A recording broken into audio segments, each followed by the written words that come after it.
রাজধানী সহ দেশের বিভিন্ন এলাকায় বজ্রসহ বৃষ্টি হয়েছে এবং ঝোড়ো হাওয়া বয়ে গেছে।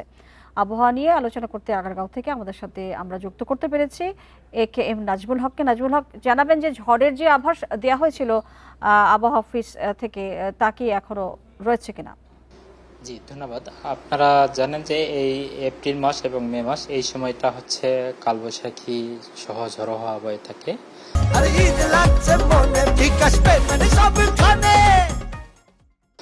আমরা গত রাত্রেও দেখেছি ঢাকা সহ দেশের বিভিন্ন অঞ্চলে, বিশেষ করে ঢাকা, ফরিদপুর, মাদারীপুর, মুন্সিগঞ্জ, কুমিল্লা এইসব জায়গা, তার সাথে হচ্ছে গাইবান্ধা, ময়মনসিংহ এবং টাঙ্গাইল এইসব অঞ্চলে দমকা থেকে ঝড়ো হাওয়া সহ বৃষ্টি এবং বজ্রসহ বৃষ্টি হয়েছে। আর আমরা যে আশঙ্কা করছি আগামী 24 ঘন্টাতেও দেশের পূর্বাঞ্চল, বিশেষ করে উত্তর পূর্বাঞ্চল, রংপুর, ময়মনসিংহ এবং সিলেট বিভাগে দমকা অথবা ঝড়ো হাওয়া সহ বৃষ্টি অথবা বজ্রসহ বৃষ্টি হতে পারে। আমরা আজকে সকালে দেখেছি যে রাত 3টার পর থেকে সকাল 9টা পর্যন্ত এই সময়ের মধ্যে ঢাকায় বৃষ্টিপাত রেকর্ড করা হয়েছে 59 মিলিমিটার বৃষ্টিপাত, এবং বাতাস রেকর্ড করা হয়েছে। আমরা আমাদের বাংলাদেশ আবহাওয়া অধিদপ্তর আগারগাঁও স্টেশনে বাতাস রেকর্ড করেছি 36 কিলোমিটার প্রতি ঘন্টায়। আমরা আগামী দিনের যে পূর্বাভাস প্রদান করেছি তাতে বলা হয়েছে রংপুর, ময়মনসিংহ এবং সিলেট বিভাগেই দমকা সহ ঝড়ো হাওয়া বয়ে যেতে পারে। আর এছাড়াও দেশের প্রায় 15টা জেলার উপর দিয়ে মৃদু থেকে মাঝারি মৃদু ধরনের তাপপ্রবাহ বয়ে চলেছে, এবং আজকেও বিশেষ করে বাংলাদেশের পশ্চিমাঞ্চল অর্থাৎ খুলনা বিভাগ এবং রাজশাহী বিভাগের কিছু অংশে মৃদু থেকে মাঝারি ধরনের তাপপ্রবাহ বয়ে যাওয়ার সম্ভাবনা রয়েছে। নাজমুল হক, আমরা যেটা দেখছি যে যথেষ্ট বৃষ্টি হয়েছে এবং বৃষ্টির পরিমাণও আপনি বললেন, কিন্তু আমরা দেখছি যে চরম ভাব বা গরম কিন্তু কমছে না। সেটি কেন? সেটা কি কমবে?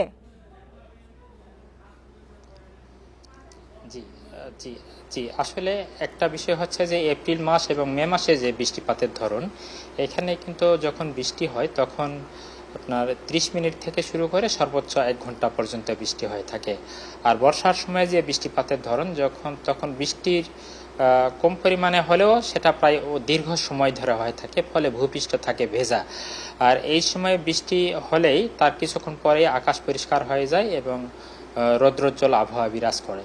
তো এখন আমরা যেটা দেখছি যে যেহেতু বৃষ্টি হয়ে গেছে এবং বৃষ্টি হওয়ার পরে আকাশ পরিষ্কার হয়ে গেছে, ফলে মানুষের মধ্যে, এবং আরেকটা গুরুত্বপূর্ণ বিষয় হচ্ছে যে বায়ুমণ্ডলে এখন জলীয় বাষ্পের আধিক্য, অর্থাৎ এখন আমরা যদি খেয়াল করি সারা দেশে আজকে সকাল 9টায় যেরকম 80 থেকে 90% মতো বাতাসে জলীয় বাষ্পের অবস্থা, এটা অনেক বেশি।